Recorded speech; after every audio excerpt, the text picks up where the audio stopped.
Welcome to FinGrad, a learning initiative by Tradebrains. अगर आप stock market के अंदर कुछ दिनों से काम कर रहे हैं या कुछ महीनों से अगर आप काम कर रहे हैं, ट्रेडिंग कर रहे हैं स्पेशली, तो एक अनुभव तो आपको जरूर हुआ होगा। क्या है वो? कि मान लीजिए आपने, या दूसरा जो सबसे ज्यादा पॉपुलर यूज है वो ये है कि वोलेटिलिटी जो मार्केट में क्रिएट होती है पर्टिकुलर इंस्ट्रूमेंट में, उसको यूज करते हुए आप अपने स्टॉप लॉस को डिसाइड करिए, ताकि आपका जो स्टॉप लॉस जो आप कैंडल स्टिक के हिसाब से निकालते हैं, उसके अंदर आप एटीआर की वैल्यू को जोड़ दीजिए या फिर एटीआर की वैल्यू को माइनस कर दीजिए। उससे क्या होगा? आपके लिए एक बफर जोन क्रिएट हो जाएगा। जो मार्केट जैसे ही वो स्टॉप लॉस के नजदीक आएगा, क्योंकि बहुत सारे लोगों के वहां पे स्टॉप लॉसेस होंगे, तो वहां पे वो स्टॉप लॉस हिट करके जब वापस मुड़ेगा तो आपके पास वो बफर जोन होगा और आपका जो स्टॉप लॉस है वो एटीआर वाला स्टॉप लॉस वो आपको बचा लेगा। एक बात यहां पे समझिए, ये एटीआर को यूज करते हुए स्टॉप लॉस लगाने से आपके स्टॉप लॉसेस हिट होना बंद हो जाएंगे? नहीं, ऐसा नहीं होगा। तब भी स्टॉप लॉसेस हिट तो होंगे, लेकिन जो अमाउंट है या फिर हम ये कह सकते हैं कि जो प्रोबेबिलिटी है आपको, वो आप थोड़ी बेहतर कर सकते हैं। तो इसलिए हमें एटीआर का यूज स्टॉप लॉस के अंदर करना चाहिए। अब किस तरीके से यूज करें उसको समझने से पहले वोलेटिलिटी को समझ लेते हैं। एटीआर जो है वो एक सिंपल लाइन की तरह एक इंडिकेटर होता है। अब ये इंडिकेटर की लाइन, मतलब ये लाइन जो है वो ऊपर की तरफ की है, इसका मतलब एटीआर इंक्रीज हो रहा है। यहाँ पे शॉर्ट ट्रेड लिया, मतलब आपने यहाँ पे एक बिकवाली का ट्रेड लिया इस ब्रेकडाउन पे, और उसके बाद आपने यहाँ पे कहीं पे एक स्टॉप है, तो उसका मतलब ये है कि पर्टिकुलर जो स्टॉक है उसकी वोलेटिलिटी इंक्रीज हो रही है। ऐसे में क्या हो रहा होगा? बड़ी बड़ी आपको ग्रीन बार देखने को मिल रही होगी और बहुत ही छोटी छोटी छोटी बार जो है वो आपको रेड बार्स देखने को मिल रही होगी। ये प्राइस एक्शन है। और अगर एटीआर आपका नीचे की तरफ है, मतलब गिर रहा है, इसका मतलब मार्केट जो है वो कंसोलिडेशन में जा रहा है। मार्केट जो है वो पॉज मोड में जा रहा है, यहाँ पे वोलेटिलिटी ड्रॉप हो रही है। एटीआर ऊपर जा रहा है तब शायद बड़ी बड़ी रेड बार बन रही होगी और मार्केट तेजी से गिर रहा होगा, ये भी हो सकता है। तो एटीआर जो है वो बेसिकली आपको डायरेक्शन नहीं बताता। मार्केट ट्रेंडिंग होगा तो एटीआर ऊपर की तरफ होगा, मतलब रन मोड में होगा। अगर मार्केट पॉज मोड में होगा तो एटीआर ड्रॉप हो जाएगा, मतलब नीचे की तरफ का आता जाएगा। तो एक एग्जांपल के द्वारा मैं आपको समझाता हूं कि एटीआर का यूज हम स्टॉप लॉस के लिए कैसे करेंगे। तो यहाँ पे देखिए, ये आपके सामने निफ्टी का इंट्राडे का चार्ट है। आप एटीआर का यूज इंट्राडे के साथ साथ पोजिशनल एंड स्विंग ट्रेडिंग में भी कर सकते हैं। तो यहाँ पे पहले तो हम इंडिकेटर डाल देंगे। चलो, इंडिकेटर डाले उससे पहले स्टॉप लॉस लगाया। मार्केट थोड़ा आपको प्रॉफिट दिखाएगा, आपके स्टॉप लॉस को हिट करेगा और फिर वापस नीचे की डायरेक्शन में चला जाएगा। मतलब थोड़ा समझ लेते उसके बाद इंडिकेटर को ऐड करते हैं।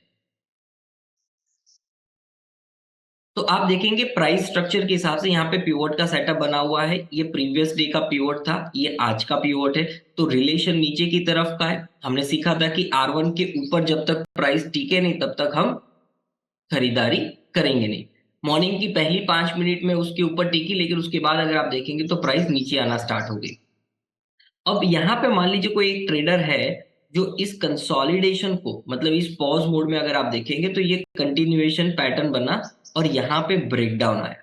मान लीजिए यहाँ पे किसी ने शॉर्ट किया, तो जो भी बंदा यहाँ पे शॉर्ट करेगा, इस कैंडल के ब्रेकडाउन को शॉर्ट करेगा, वो इस कैंडल के ऊपर यहाँ पे कहीं पे एक स्टॉप लॉस लगाएगा। अब थोड़ा ध्यान से देखिए, अगर मान लीजिए आपने यहाँ पे स्टॉप लॉस लगाया इस कैंडल के यहाँ पे, और यहाँ पे अगर मैं मार्क करूं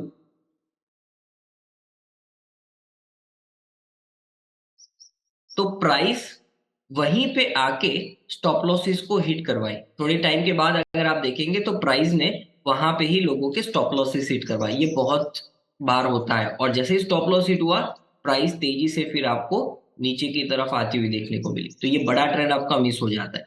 तो ऐसे में हम क्या करेंगे? स्टॉप लॉस के मामले में हम इंडिकेटर में पहले आपको ट्रेड से बाहर निकाल देगा, आपके स्टॉप लॉस को हिट कर देगा, और उसके बाद आपके प्रॉफिट लेवल तक भी वो चला जाएगा। ऐसे से आके एटीआर ऐड करेंगे। अब देखिए, जब यहाँ पे आपने शॉर्ट किया, यहाँ पे कहीं पे नीचे के लोअर लेवल पे, तो अब एटीआर की वैल्यू क्या थी, क्योंकि पॉज मोड में था, मार्केट साइडवेज था, इसलिए एटीआर फॉल हो रहा था। तब एटीआर की वैल्यू थी 28 पॉइंट्स। इसका मतलब ये हुआ कि आप जो भी आपका स्टॉप लॉस होगा उसमें 28 पॉइंट्स को ऐड कर दीजिए। तो मेरा जो स्टॉप लॉस की यहाँ पे वैल्यू थी, वो वैल्यू थी मान लीजिए 17,150। उसमें आप 28 पॉइंट ऐड कर लो तो आपका स्टॉप लॉस बन जाएगा 17,180 के आसपास। ये आपका नया स्टॉप लॉस बन गया। अब एक चीज, जो एक प्रॉब्लम जो एटीआर वाले स्टॉप लॉस के साथ होती है, कि मेरा जो स्टॉप लॉस था वो जो मैंने बेचा वहां से मान लीजिए वो सिर्फ 30 पॉइंट था। ये एटीआर ने बोला 28 पॉइंट ऐड कर दो, तो उसकी वजह से हुआ क्या कि मेरा जो स्टॉप लॉस है वो थोड़ा सा बड़ा हो गया। कभी कभी डबल भी हो जाता है। तो फिर उसके साथ आपको क्या करना पड़ेगा, एडजस्ट करना पड़ेगा किसको, पोजीशन साइज को। पहले आप क्वांटिटी ज्यादा ले रहे थे तो कम क्वांटिटी आपको करनी पड़ेगी, पोजीशन साइज आधी करनी पड़ेगी, या फिर 30% आपको पोजीशन साइज घटानी पड़ेगी। ये एक प्रॉब्लम है, ये आपको समझना पड़ेगा। इसके साथ साथ सिनेरियो स्टॉक मार्केट में बहुत बार होते हैं।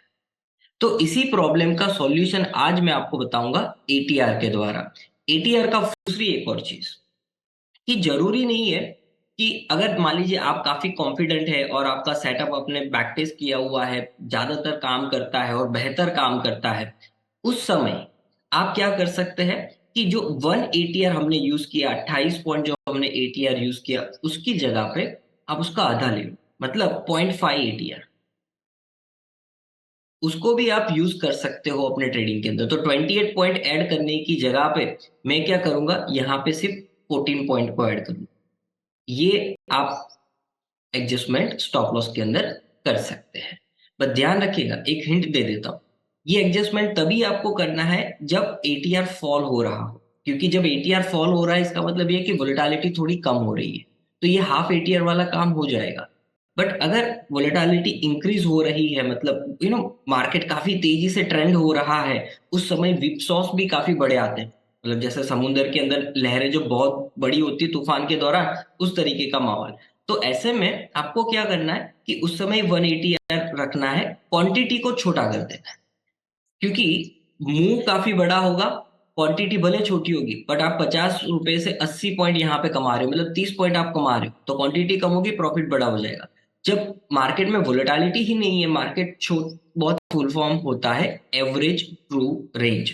मतलब आप जो भी टाइम पीरियड देंगे उस टाइम पीरियड के दौरान वो हिस्टोरिकली कैलकुलेट कम मूव कर रहा है, मान लीजिए 50 से 65 ही मूव कर रहा है, तो आप यहाँ पे क्वांटिटी को डबल कर, तो आपको अल्टीमेट प्रॉफिट मिल जाएगा। तो वो वोलेटिलिटी को अपने आप एडजस्ट कर लेता है, आपके प्रॉफिट को ज्यादा फर्क नहीं आता है। मैं रिपीट कर देता हूँ, जब एटीआर ड्रॉप हो रहा है तो आप 0.5 एटीआर के साथ जा सकते हो सिंपली, और जब वो इंक्रीज हो रहा है तो आप 0.5 एटीआर को यूज ना करें, आप 1 एटीआर के साथ जाए स्टॉप लॉस के अंदर। या आप इंट्राडे पोजिशनल स्विंग ट्रेडिंग में भी यूज कर सकते हैं। तो आई होप आपको अच्छे से समझ में आया होगा कि एटीआर का आप किस तरीके से यूज करेंगे स्टॉप लॉस के अंदर। मिलते हैं नेक्स्ट सेशन में। धन्यवाद। स्प्लिट करेगा और आपको बताएगा कि जो पर्टिकुलर इंस्ट्रूमेंट है उसकी एवरेज रेंज कितनी है। अब देखिए, इसके मुख्य दो कारण है, सॉरी मुख्य दो यूज है। पहला यूज ये है कि ये आपको वोलेटिलिटी के बारे में दर्शाता है कि जो पर्टिकुलर इंस्ट्रूमेंट है उसमें वोलेटिलिटी इंक्रीज हो रही है या वोलेटिलिटी डिक्रीज हो रही है। तो आपको एज अ वोलेटिलिटी इंडिकेटर भी आप उसको यूज कर सकते हैं।